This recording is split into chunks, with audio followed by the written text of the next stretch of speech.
Tub Talks with Damon. My very special guest in the tub today is Antonius. Hello. Hi. So you are a creative artist, food expressionist, and gun violence survivor. I'm all three, yes. All three. So I'm so glad you're in the tub. You know, when I started this series a few years ago, I was aware of your work, I've seen you speak, and you were really someone I was looking forward and hoping to get a chance to interview at some point. Cool. Because your life and your work and just really inspire me a lot. Thank you. Thank you. Yeah, I said yes because I haven't had a bath in a long time. I'm glad to be of service. So Antonius, the first thing I ask all my guests, what do you like most about your body?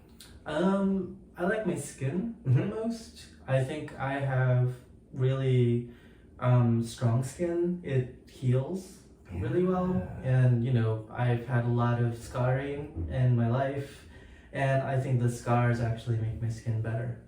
So yeah, I love my skin because of that, because it heals and it scars so beautifully.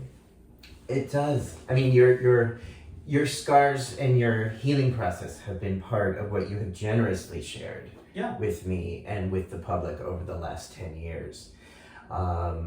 May I ask you questions about that? Totally, yeah, Okay. totally. I mean, I'm completely naked in a bathtub, which is pretty open.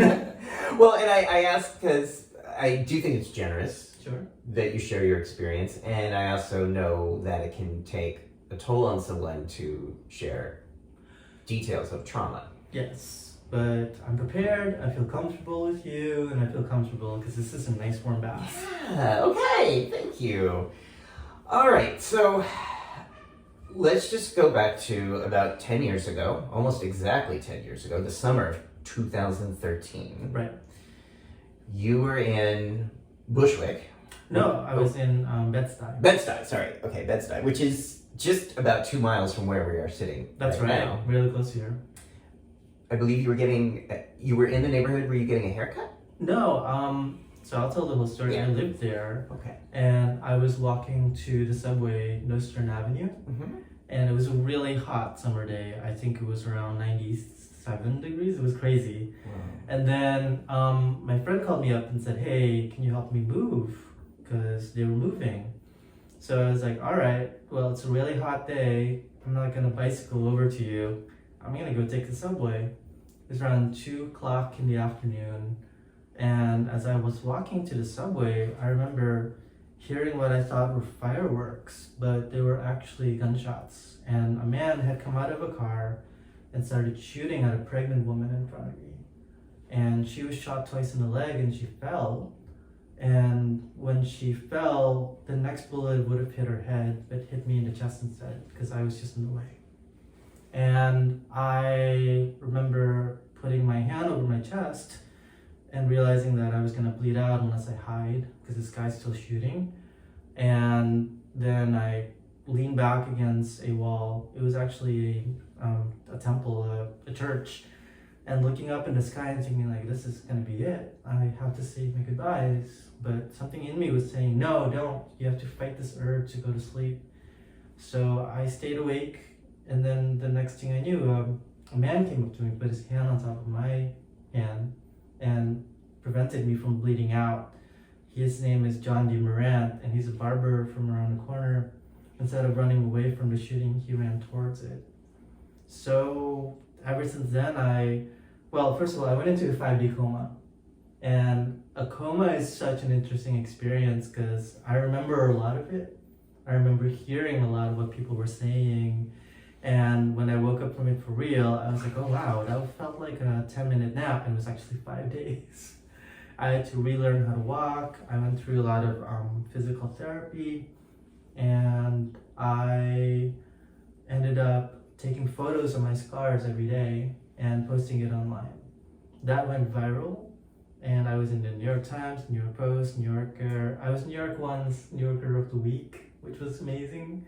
Because I used to watch that show every single day, and everybody started seeing my scars, and then I think relating to it, right? Again, because I think when you physically see somebody recovering, it's a lot because you're realizing this is a real human being, this is a real problem, it's not just a numbers problem. Because we have an issue here in the States with number of gun violence in America.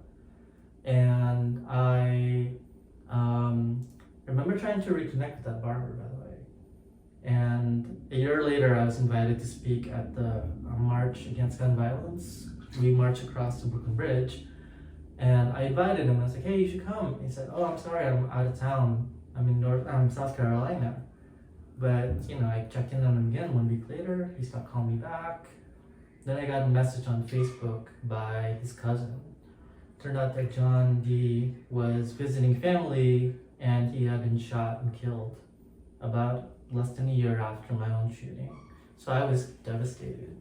And I realized something that day that the pain of gun violence isn't just from somebody who has experienced it physically, but it really is the entire community that's affected, families, loved ones. So the same man who came out to save you The same man was who came then shot. He was shot and killed, and that was actually a worse trauma than my own recovery because he was there to save me, but I wasn't there to save him, So that was devastating. I ended up making some writings about it, making some art about it, but really it's just about now sharing his story to people and talking about him and explaining that he may not be a saint, but he was my angel that day, And again, I wasn't there to be able to save him, whereas he was there to save me. And the way the media treated us was very different, because they were talking about me as a gun violence survivor, innocent bystander in a shooting, and then they talked about him.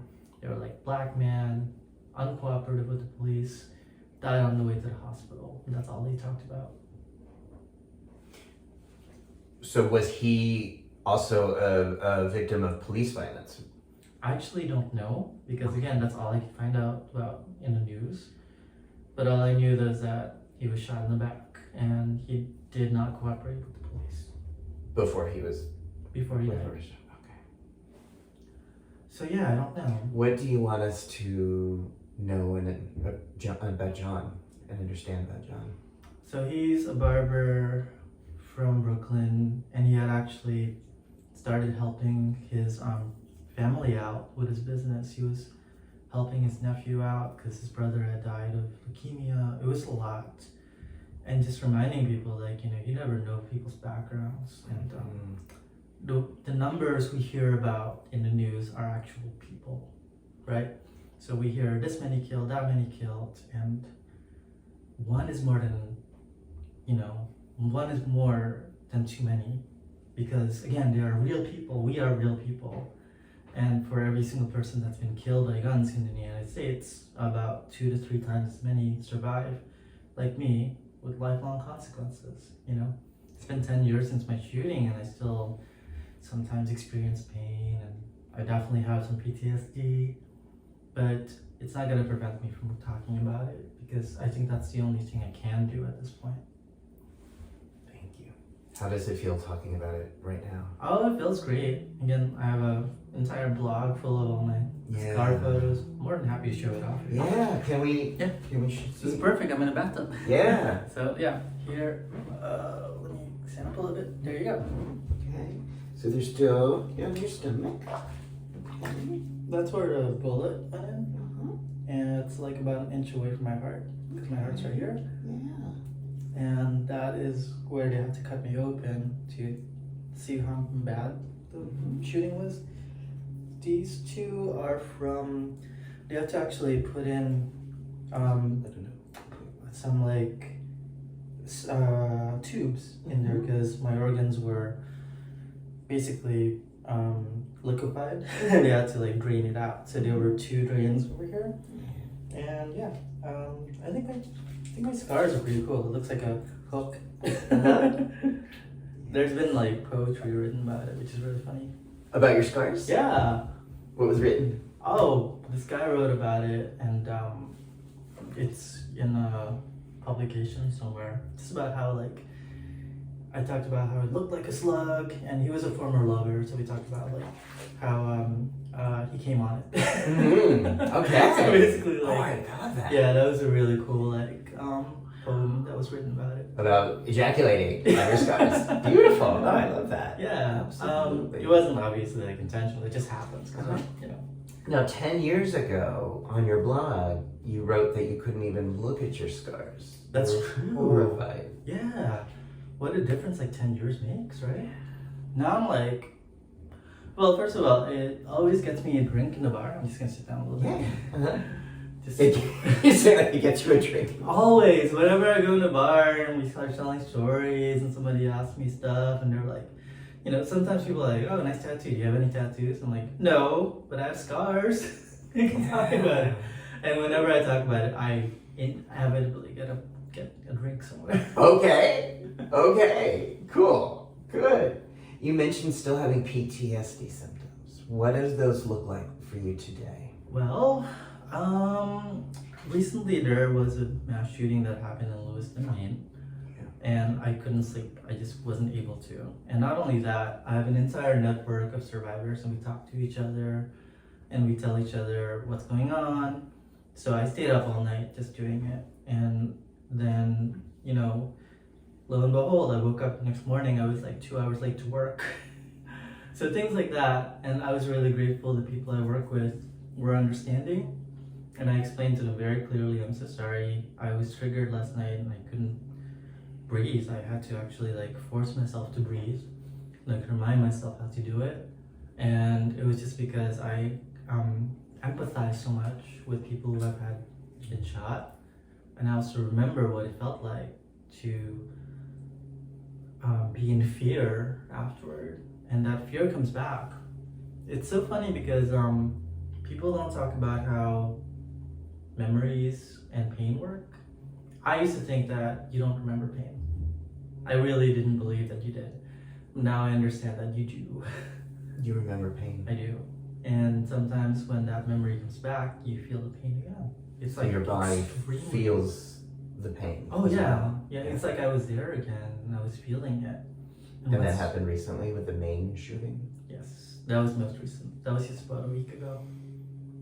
So when these massive shootings are occurring in the news, your body sometimes registers the memory. It does. It especially hurts when I hear about people who were, you know, they were just out in a bowling alley. They were just out in a bar or something. And it's when people just are living their day-to-day lives, right? And they're expecting to just go to a bowling alley, meet some friends, and end up getting shot and ended up losing some of their friends because they were killed. That is very traumatic. Yes. So that does trigger me. Thank you. Hey, thanks for letting me share. Yeah. Given that it is happening so much, if not more today, it is happening more today than it was 10 years ago, how do you take care of yourself? Because we do see these graphic examples on the news on a regular basis. People going to a bowling alley, to the movies, to church, to temple, to shopping, to a concert. How do you take care of yourself when this is happening? Well, it's not like I can like hide in a little bubble, right? Like not like these bubbles. I basically can't, and I did try for a while. I was like, I'm just gonna cut off all media, and then I wean myself slowly back in by like watching nature documentaries, by watching sports, by watching things that I knew I could expect, and I wasn't gonna see some level of violence. Then over time, I was able to be back in normal society, I guess. I can watch movies with shootings now and watch games and play games. But it took a while, it took effort, like it did. It really took a lot from me to get back to a sense of normalcy. I would say about 2, 3, maybe years. Yeah. Did they ever catch the person who did this? They did catch him, and I did testify, and he did serve time. But then the question comes like, does that actually do anything, right? Like being able to catch a person, they never found the gun. That's still out there. keeps me up at night sometimes thinking like the gun's still out there, somebody else could be using it. And also, like, is he actually going to be remorseful? Is he actually going to stop doing violence in this world? So that takes up a lot of my thinking. You testified in court. I did, yes, in a grand jury. What was your impression of his demeanor or his feelings? Like, did he seem regretful at all? I actually was not there. I didn't see him in person. I only testified to the jury, and the other person who was affected, the woman, did testify as well. But so the woman who was there, who was the intended target, who Right. was pregnant, right, did she have the baby? no, her baby, she had a miscarriage, so she wasn't able to carry the baby to full term. Okay. Do we know anything about her or her story? So this is the uncomfortable part. She ended up in prison. She also had to go through a lot. I don't know where she is now, but the last time I checked in on her, she was in Rikers. Yeah. So, it's a lot. It's a lot of story to tell. There are layers to it. It's never easy. So I guess what I tell people is like, whenever you hear these numbers on the news about this person got shot, that person got shot, don't think about them as just numbers, because there's always a story underneath that. Right. And if we can, I think it's so important we not become habituated and numb to the numbers, because that is the way the news says so-and-so, this many people were affected. Every one of those people has dozens, if not hundreds of people that are also traumatized and in pain. And like you say, it doesn't go away in a year or a day. No. It's lifetime. Yeah, I still believe my family is very much traumatized by that experience. Collective trauma is something that I work with in my art. So I talk about it a lot. I make art about it. And I don't think we've ever gotten over it. And we won't go, we won't get over our collective trauma for a while, because it keeps piling on. Yeah. Right. It does. Pandemic after another. And it appears on a legislative level, there's very little interest or engagement in changing that. That's true. I mean, how do you deal with that part of it? This is the most difficult part, because on a state-by-state level, I think people are winning small battles, right? Like here in the state of New York, for example, just a year or two ago, Kathy Hochul, our governor, actually signed on to some really strong gun sense bills, right? But then we're about to actually experience a really crazy one in the Supreme Court, where it's the United States versus Rahimi, and the question is, should somebody who's had experience of, who's had a history of domestic abuse or partner abuse, should they be allowed to keep a gun? And for me, it's obviously no. Like, as soon as somebody beats up their partner, I don't think that's, I think that person needs to be prevented from having a weapon that could potentially kill thousands of people in seconds, So that's how I feel about it. But we're not going to get anywhere unless we vote out the legislators, unless these justices are, put into an ethical standard. Because right now it's pretty much up to them. Yeah. What would sensible gun control look like for you? Sensible gun sense is pretty simple to me. It's background checks that are mandatory. Yeah. I would like waiting periods for when people want to buy a gun, because here's the other crazy thing: the majority of gun violence in the United States is from suicide. Yeah. People do self-harm, and the crazy thing is, once you have a gun, the lethality of it is much higher than if you weren't using a gun. If you were like using substances or trying to do it another way, most of the time people survive and they won't try again. Like 80% of the people survive and they don't try it again. But when you have a gun and you're suicidal, it's so easy to kill yourself, and also so easy to harm others while you're doing it. Mm-hmm.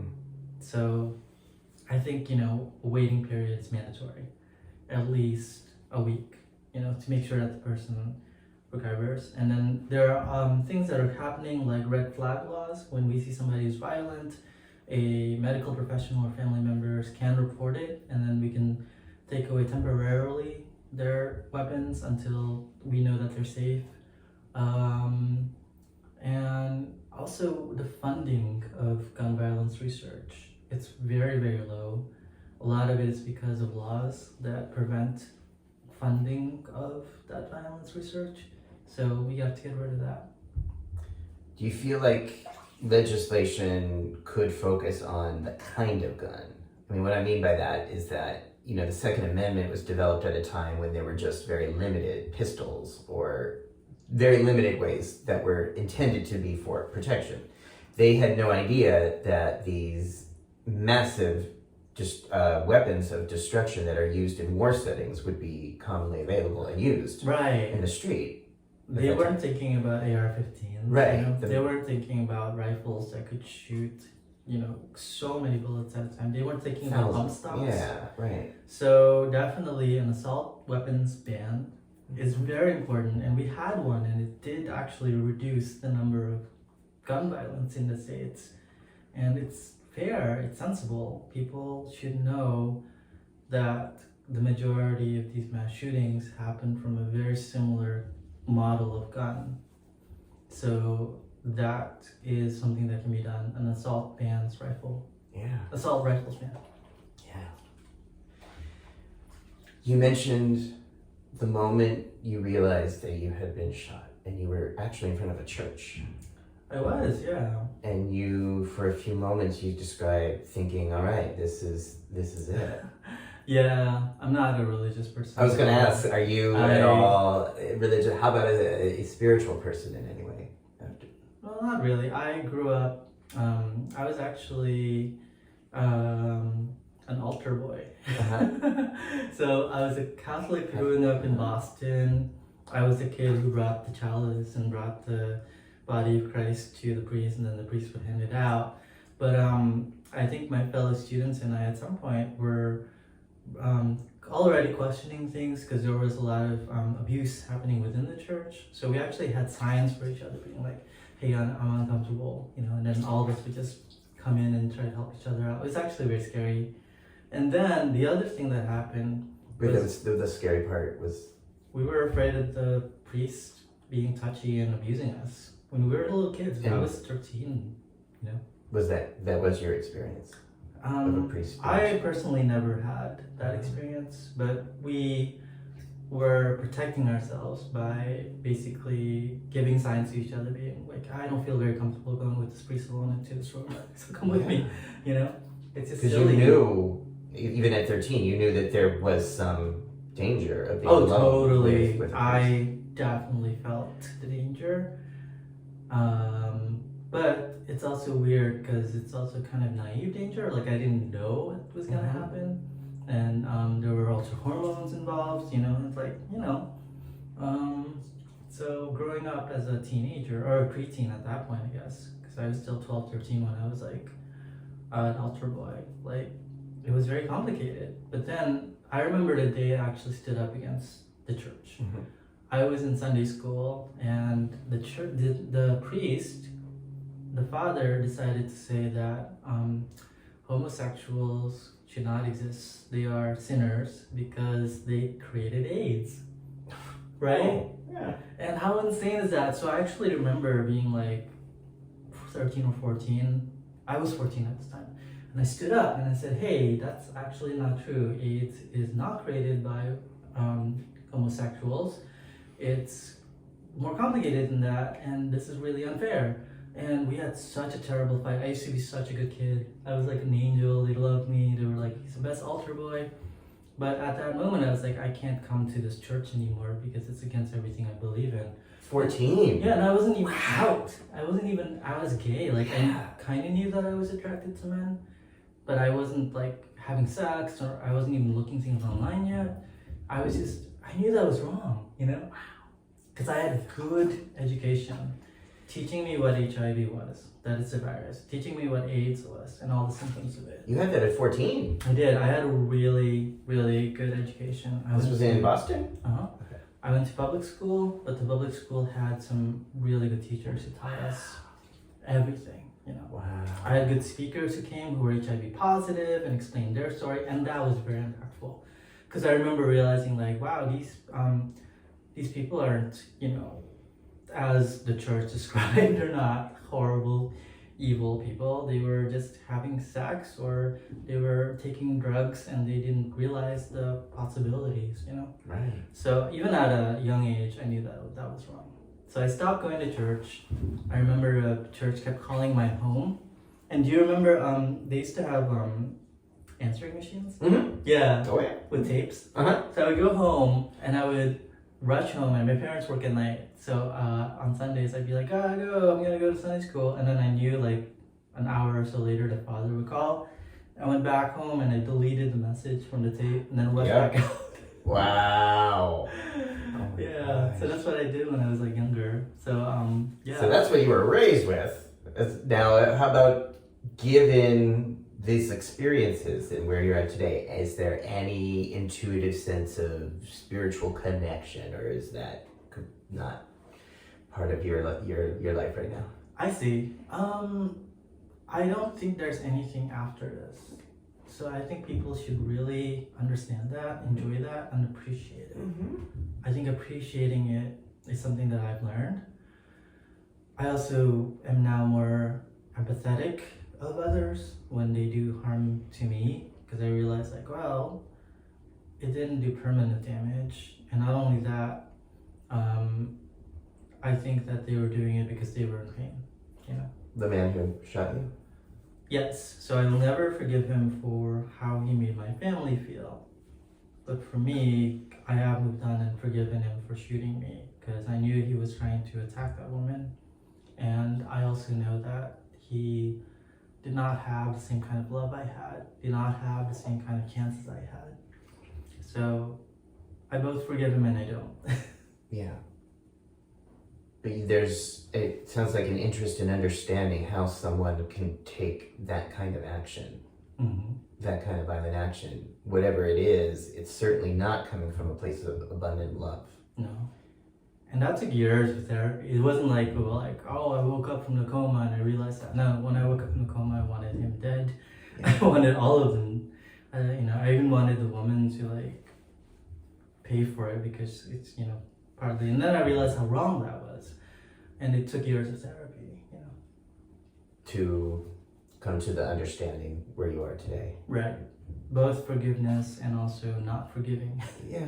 I think it's really multi-level, because I think if we go through life holding that energy of hate, we might act as a byproduct of that hate. Exactly, we become that. And it's also just really heavy to carry that. Terrible. It sounds like at least there's an understanding that whatever happened for these individuals who were involved, when we have abundant love in our lives, we don't take action to shoot people. Exactly. Especially a pregnant woman. Right. So, were you ever clear on why? What was the motivation? No. Was this okay? Never really asked questions, Okay. and I didn't want to. Okay. But you're here. You're 40. I just turned 40. Happy birthday! Thank Happy you. 40s! It was great. I love being 40. What is it? What do you like about being 40? What do you love about being 40? Like the other day, my friends were like, "Hey, we're gonna go meet up at the bar, and then afterwards we're gonna go out to the Eagle." And I'm like, "I can't. I'm old. I'm 40. I'm gonna go home. I don't really feel like it. Thanks." And then interesting, I think 40 or actually maybe 45 is more of the average age at the Eagle. So True, you and I'm you'd like- still be on the younger side then. No, I definitely would be. And I'm like, I don't really feel like it. I think I would have been more peer pressure to go. Wow. Yeah, before. And then I was just like, no, I'm tired. I'm gonna go home. Wow. Well, making it to your 40s, I think, is just that's partly why I'm doing this show, is to talk about that, but also having given the fact that you were so close to not being here. Yeah, I almost didn't make it to 30. I was shot when I was 29 years old. I could have been forever 29. Have you ever walked past that church again? Oh yeah, I've come by there a couple times. Because you didn't move after this, or at least not a. I did. You did. I Okay. actually now live in a different area. But like, was that later or was that right away? Later. So when you first were recovering, you were still living near. Well, I'll be This honest, intersection. I couldn't afford it. So I got out of the hospital and they gave me a bill of $110,000, and it took me a long time to fight that with insurance and also with the Victims Compensation Fund. And finally it was gone, but by that point, the loss of wages, the loss of time, and the effort, and it became a full-time job to fight that thing. And yeah, I was pretty much homeless, and my graduate school teacher, she took me in. So I slept in her couch for a couple months, and then I was able to find another housing situation that's subsidized. So I was able to move into a place that I could actually afford. I didn't know that part. Yeah, I wanted to stay, but I wasn't able to. I just couldn't afford rent. I couldn't pay anything. I had no time, no money. So not only were you shot, but your home, your quality of life, your safety was in jeopardy after It this. was. You didn't have a place to live after this. Right. And I feel really lucky. Like, here I am, like, a man, dad in his late 20s. Imagine if I were a single mother. Like, how terrible that would be. Imagine if I were, older. If I were in my 70s, that would be devastating. Yeah. Or, you're just imagining things differently. Like, if the bullet had just been a little bit more to the right, I think I would have died immediately on the spot. So, I did spend a lot of time in my early days of recovery thinking, what if, and that kept me up all night. But, the what ifs started to stop when I started to not only accept, but also do things that are different. Move on with other things in life. Wow. Thank you. Thanks for letting me share. Yeah. So let's talk about some of those other things. Let's talk about your art and what you're doing today with your art. Is that all right? Yeah, totally. I always say that gun violence is an epidemic. Yeah. It's just insane how many people get shot per year, 43,000 and counting. And then we had another epidemic, right? We had in New York some of the most horrid experiences in my life where I was in my apartment and I didn't see anybody for at least a month, right? During COVID. During COVID. Yeah. And it was April of 2020, and it was a month into the pandemic. I was on Zoom calls all the time, and one of these Zoom calls was very serious, talking about how our exhibit was getting canceled. And as an artist, like, that's a lot of my income, a lot of my work's already been put into it, and hearing it get canceled, it was very sad. Do you remember going on those Zoom calls a lot? Like video calls? Yeah. In this living room, in this Yeah. house. Yeah. So I was on one of those very important calls, and then somebody got on and they had a filter on that looked like a pickle. I don't know if you've ever seen those filters that make you look like something else. Uh-huh. A potato, Uh-huh. a cat. Uh-huh. So she looked like a pickle. She couldn't Yeah. turn it off. She couldn't figure it out. She was like looking around on the screen. How do I turn this off? She was really embarrassed. And then I was like, well, I'm having my dinner. I had a kale salad in front of me.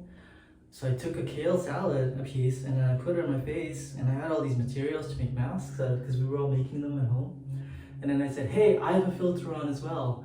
And I heard laughter for the first time in a month. I had not heard laughter, and I realized this was so important because when I was recovering from the shooting, pain medications didn't work, but laughter did. Like, hearing people laugh and hearing myself laugh, that made me feel better. That was the only thing that could relieve a lot of the pain.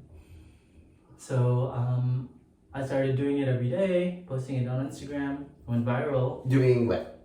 Putting food on my face, Uh-huh. wearing masks out of it. Uh-huh. And it got millions and millions of views. New York Times wrote me up as one of 5 art accounts to follow. ArtNet wrote me up. I was invited to galleries to do it live after COVID opened up. And I'm still getting millions of views now. But a lot of people steal my content and share it on their own accounts. Oh. It's actually really interesting. But I've kind of let it go because it's not my baby anymore. That's the crazy thing about art, right? You share a very deep connection and part of yourself to people without context, and then they take it and turn it into a meme. So I became a meme, which I'm totally okay with now, where they put videos up of me with, I can show you the mask that I did actually. Yeah. So the mask that I did was... We have some stuff here. Let's do this. So...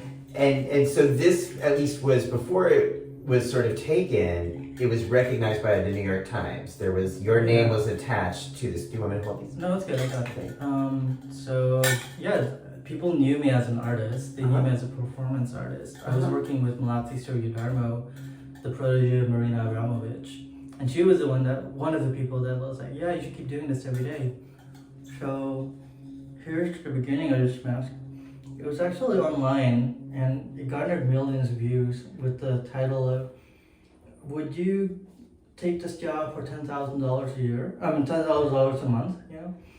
And it's me, and it's like two people eating off my face. And then, that became a viral sensation. I can link it to you, and you can show it. Yeah, we can have that right down below so people can see that. Do you want strawberries or do you want cheese? I'll probably more the cheese. Okay. Yeah. Do you want to? So yeah. Ooh, so we have some prosciutto. I love prosciutto. Yeah. That is awesome. So you can eat it off for me if you want. I'm gonna take these binder clips. Yeah. Oops. Oh, do this one? No, it's here. Okay. So the binder clips are what I use to actually clip food that's like in a bag that extras of, you know. So all these materials were materials from my kitchen basically. Just like kitchen twine and shears and skewers and all that. And just take one of these, put it into the binder clip like so. And then take another one. Yeah, you never saw this online? Not quite. That's funny. The other day I was teaching, and then my student comes up to me and was like, "Is this you?" And it's a video of like another account on TikTok that stole it. Oh. They were like, "Oh yeah, that's totally me." Yeah. But I mean, you can legitimately say, yeah, they took that. Yeah. That, you know, I mean, I imagine maybe Andy Warhol had the same reaction when he started doing his art, and everyone wanted to appropriate and take it and make it their own sort of soup can. Yeah, there's a difference between appropriation and stealing, though, right? Yeah. So let's see if I can do this. Okay. The cheese might fall off. Okay. It's very warm in this bathtub, by the way. Yeah. Is it? Oh. Yeah, I'll do this. Okay. And then you're welcome to eat it if you like. Okay. You're also welcome not to if you don't want to. Yeah. And you can pour some of this into the champagne.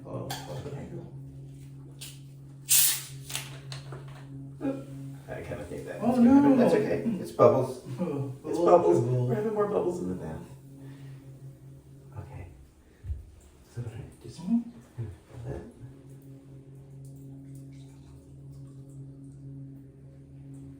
Goodness. Oh my goodness. I have never seen anything like this before. Okay.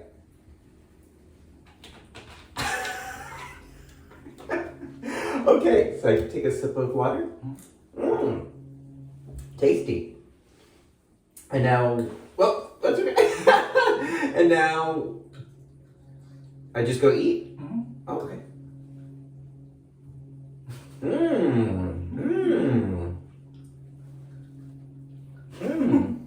And it breaks apart. That's part of the part. So yeah, that's my art. That's beautiful. Well, some of them are actually, I think of it. Thanks for pushing up. Some of them are quite beautiful, actually. I gotta say. But I do take the time to actually like design it and make it look more artistic. Wow. But really, it's the performance of it, right? And how taboo it is to eat off of somebody's face after COVID. Oh, yeah. Because we're talking at a time when people, breath was really the most Totally. dangerous. They were like, this is something you should not be doing. And then the other thing also is like, the service industry was so badly impacted during COVID, and they still haven't completely recovered, and how we treat them, Mhm. Like we still talk about them as if they were these anonymous people, but they also have lives outside of this. The majority of my friends who are waiters and chefs, they actually have a second life doing something else, art, music, performance. Mhm. So the fact that we ignored what happened to them, and they were just these like faceless beings, I really wanted to incorporate that into my art. So that's why I started doing these things live. Wow. So you started making these masks live and having them, creating them live, and then people would like come eat the food off your face? Yeah, and it started going viral because of course. Wow. And the food never gets wasted. I always eat all of it, Mhm. and whatever is left over, I do compost. Mhm. And also, they're not strangers who come up and eat off my face. Mhm. They're people who have agreed to it ahead of time. And the ones when I do an actual performance, we rehearse ahead of time. Uh-huh. So they're not confused, and they get rid of the giggles, and they take it as a serious thing. Wow. Okay. Oh my gosh. So now you mentioned earlier that this has been a way of dealing with trauma, the food mess. Is it the laughter? Is it the connection? How does this connect with trauma? Definitely. Again, like I said, when we were going through COVID, everything was very serious. Mhm. Serious this, serious that. And I hacked basically the system because people were saying things like, you have to mask. And then people were like, I don't want to mask. And there was this fight going on between maskers and anti-maskers. So I stole their hashtag, both sides. Uh-huh. And I started posting these photos using their hashtags. And then these people who were fighting in one thread were making fun of me together in that thread, or laughing together at me. And it's like, oh, hey, you found common ground. Oh, So that's wow. part of it. And, now it's evolved, obviously, into a different practice. But that was the genesis of it. Wow. Now, you said there's also now a show. You're getting traction around this art. Tomorrow, my show in Paris opens up. I had a solo show. You say that so casually. My show in Paris. Yeah, because we just do that. I had a solo What, show how did that last come year. about? That's so amazing. In the beginning, 2022, galleries started asking me, can we show your art? And then I started showing, and inevitably they sold, because that's how galleries work. And the gallery gets a cut, I get a large cut, and everybody's happy, so people continue to share it. So I just get offers from galleries once in a while. And when you say your show is like your work is being it's in a frame or it's interactive, people can eat off each other's faces. No, not this one. This is next week is a Paris Photo Week. Mhm. So Paris Photo Week, I take photographs of all my masks. Right. So they actually print them out. I sign the prints, so they are numbered, and the people are able to basically buy the prints during the show. So yeah, that's what's going on. And sometimes, like during the Armory, I actually perform live. So the Armory week here in New York City, I perform live. Oh, so cool. So now, what does that allow? Like this accolade and validation in the art world, Mhm. and recognition of your work and your incredible spirit and creativity. What does this do? Like, does this give you more autonomy, Oh my God, yeah. financially and artistically? Well, financially, I have to say it's about the same as like having a full-time job that you put in 20 extra hours a week of overtime. So I'm making enough to live in New York on my own, which is more than I can say about what a lot of people go through. So I know I'm like very lucky in that regard. The accolades are very mixed because again, it's not very many people understand performance art. And even less so when the performance art is based off of a social media meme, So I don't know about the accolades part. Financially, I'm okay. I do good. Where am I going next with this? I'm always questioning that. So I don't know. I'm probably gonna look through for a little bit and consider it because I think that's where the best artwork for me comes from, not just from. I do have a regular daily practice, but I also have time enough to think about something and then recreate it in reality. I go through it in my head and then I do it in real life. So I think that's next for me. I need to step back a little bit and consider what's next. Awesome. I just love the way, I mean, I love your Instagram page, and there's a link right below so people can see more of these masks, but there's just such fun and humor in that. But seriousness too, you know, I mean, you have serious themes. Oh, actually, that's a big part of it. I always do it very seriously. I'm not like making fun of it. And then because of that, you set a certain standard, and also it makes it more funny, I think, because people are like, "Wow, this guy's taking it so serious." So serious with this. I noticed there's some pizza in there. There is some pizza. That's my love. You know, that's my staple food. I make it too, which is great. So you make the pizza and then you wear it. Yeah. So yeah, and then I eat it. So. Does like the Food Network or any of these kind of shows ever contact you? A show did contact me, but they asked me, would you like to be on a dating show? And I thought about it, it's like, no, I don't. I don't want to be on a dating show on like national TV. Sorry, that's just not my thing.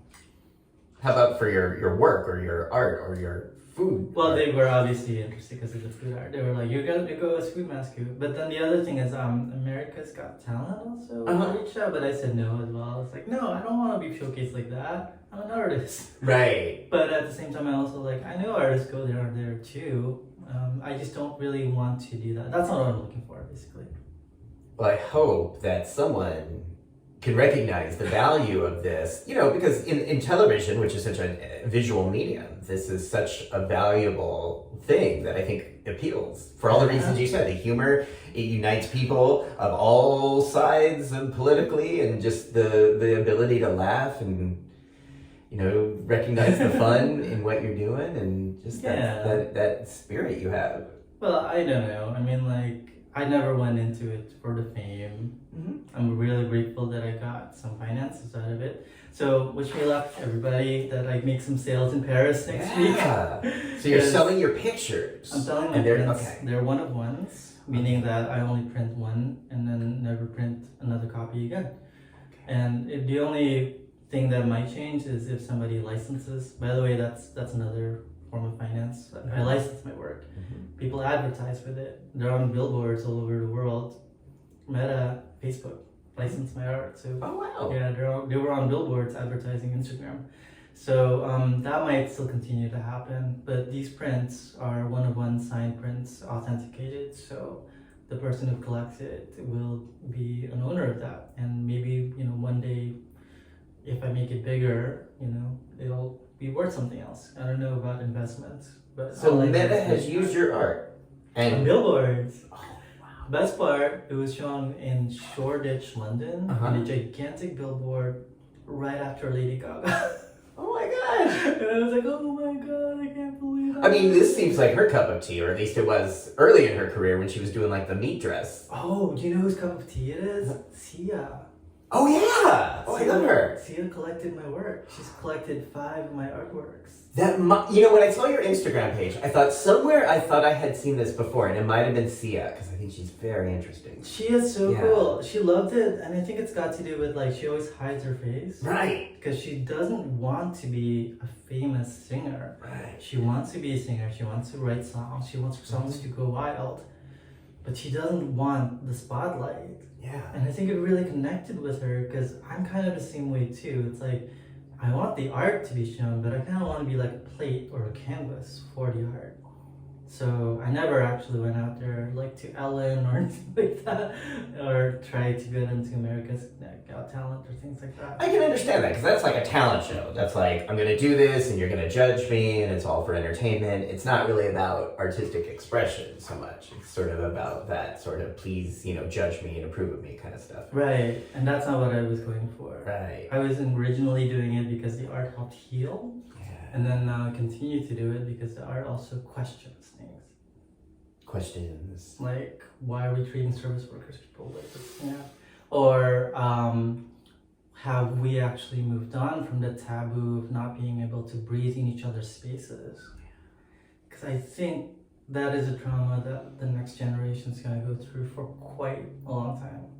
Remember how it was with HIV? I'm still very traumatized about sleeping with people because I was told all my life, gay sex is going to give you AIDS, even from my priest, like I said.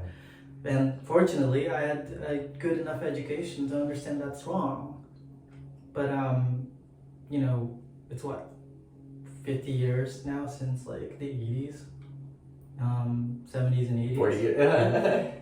So, people are still very, very traumatized. Right, certainly.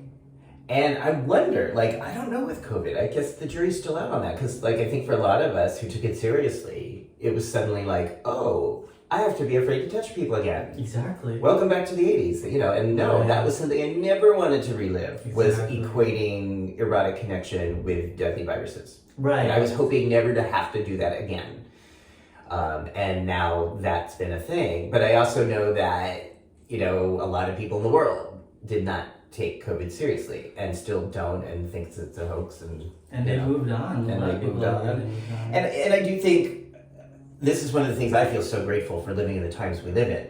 Because of the science and the technology and the ethics of the scientists around the world who share their research and information, which they typically don't like to do, which Right. they didn't do a lot of during the AIDS crisis, Right. but they did it for COVID so that we could have effective vaccines very, very quickly.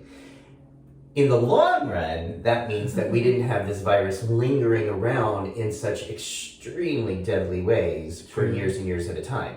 We had 1 or 1.5 really, really bad years. Yeah, we're really. And it's still with us, but I feel like because it was almost a blip, or the deadliest part was such a blip that people have kind of already moved on. And I think in a good way, people are acclimating to feeling safer again, to go out to a restaurant, to a bar, to a club, to sex clubs, to Broadway plays. Yeah. So I don't feel like, I feel like people are not so much afraid to breathe. Though I felt like we had that moment, and then in the gay community, yay, we had monkeypox right after that. Oh my God. So then there was all that trauma last year. That was a lot of trauma. I wasn't even allowed to take that vaccine because I have eczema, and they were like, "You can't take it if you have eczema." So alright, I was like, You couldn't get the monkeypox vaccine because of... Yeah, if you eczema. have, if you had a skin rash during that time when you were trying to get a vaccine, they were not going to give it to you. I didn't know that. And my hands were covered in eczema because I was working a lot with food. Yeah, triggered. Okay. But yeah, what a crazy, crazy experience, right? And the experience, like how monkeypox was treated versus how COVID was treated, Mhm. and how people reacted to that was also very telling, right? Yeah. So, again, I hope that this world and that your art is going to remind people that we can breathe and eat and play and laugh and love and get through some of these things. Have you ever thought about writing a book about your life and so many of these I know there's so much we haven't talked about, but so many of the experiences we've talked about, just standing up when you were 14 against the priest, to so many of the traumas we've talked about today. Any consideration of writing your story? No, I've been writing it, but I don't know where to go next with it. So I guess I gotta go talk to publishers. Yeah. I'm a little bit too busy, or not busy, but like I'm too focused on other things right now. Okay. But Still living it? maybe next decade. Yeah. Yeah, I mean, you certainly do have a platform, the art, that publishers are often interested in. Like, That's you do have true. a following, you do have I do. a legacy in different areas, that you have been on people's radars in different ways for Right. 10 years now. And I think Yeah. that appeals to publishers too, who are saying, if we invest in this person, will we, I actually had a couple book deals offered, Oh, but they wanted me to work with a ghostwriter, and it just didn't work out. okay. So I think if I were to do it, I would like to write it myself with an editor, Mm-hmm. so I can tell it the way I want to tell it. Yeah, I would want to read your words. Exactly. Yeah. So I'm gonna be patient about it. I think some of the issues with books is people write them very quickly. Yeah. I have plenty of time, I think. Yeah. And I'm glad for that. And who knows Very glad what's for that. next? Yeah. Another chapter will happen. Yeah. thank you so much for this and for sharing, being generous again with your story and your experiences. Thanks for letting me have a bath. My first time in years. Yay! You know, if people are watching this and saying, I want to be more active in fighting for gun control in my area, how do you suggest they do that? Yeah, there's plenty of ways to get involved in gun violence prevention. I'm part of a group called Gays Against Guns. Yay! And GAG is their acronym. It's awesome. Yeah. But if you're not so interested in direct action, because GAG goes out there and we get arrested and we do things that might be a little bit too much. There's, other groups like March for Our Lives, which is more youth-oriented. There's Every Town for Gun Safety. There's Mom Demand Action. And there's, other things like Giffords, who's created by Kathy Giffords. So lots of other things you can do, and many local chapters within people's areas. And you only need to do as much as you're comfortable with, because that's more than enough, really. And I think, just especially if you're in a red area or conservative area, or you have your elected representatives who are getting money from the NRA, if you have an opinion about this and feel about sensible gun control legislation that will save lives, it's so important to call those people, and yes, they do hear your messages if you're leaving a message, to let them know how you feel about this. Again, if your representatives are people who are in favor of people being able to have weapons of mass destruction at their weapons of mass killing. Yes. And I think we live in New York, and fortunately, I live in an area where a lot of the elected politicians are very much on board with this message. But it's so important for people to let their elected. But let's talk about that actually. Like what happened in Maine, the representative in the area changed his mind about an assault weapons ban because of what happened in his area. And I just want people to remember, like, don't wait until it happens to you. Don't let my scars happen to you. Like, take it as a warning shot and understand that, like, it may not happen now, but the numbers are actually against you. And it'll be very likely that you, as an American, will be affected by gun violence. Because right now, the number is rising. Right now, about 1 out of every 3 Americans has been affected directly. And that's a lot of people. So it's going up rather than down. So if people want to follow your work, follow the Food Mask, see what you're up to, what's the best way for them to do that? I'm on all socials under FoodMask, the letter U. Mm-hmm. That was actually given to me by my partner at the time in Indonesia. Because Mas means brother, it could also mean lover, and Ku is like mine. So FoodMaskU is kind of a diminutive by him. He actually is HIV positive, so I haven't been able to go back to visit him, and he hasn't been able to come here. Oh. But we're still friends. Okay, you haven't been able to see him? No, in Indonesia. Okay. Okay.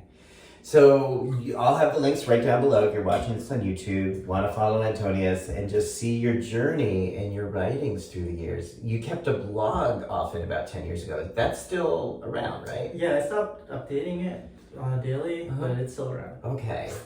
So and Instagram, Facebook, Twitter, or X as they call it, TikTok, it's all FoodMask, letter U, and I'm also on FoodMaskU.com. Great. So if you like this interview, subscribe down below and think about, what these conversations might look like with your friends, with your family, in your bathtubs or your beach or wherever it is you have conversations with your friends and family. This is, I think, how we change attitudes is by saying, this happened to me or this happened to this person I saw in this video, and can we talk about gun control and can we talk about trauma in a way that might help us to live life with more laughter and more safety? Right. I mean, sensible gun laws is pretty accessible. I think when people hear about it, they agree to it. The problem is there are lobbyists out there who are paying lots of money to representatives to prevent them from agreeing with the people. So when the voice of the people overpowers those lobbyists, I think that's when we'll start seeing change. Beautiful. All right, everybody. Thank you for watching Tub Talks. Take care.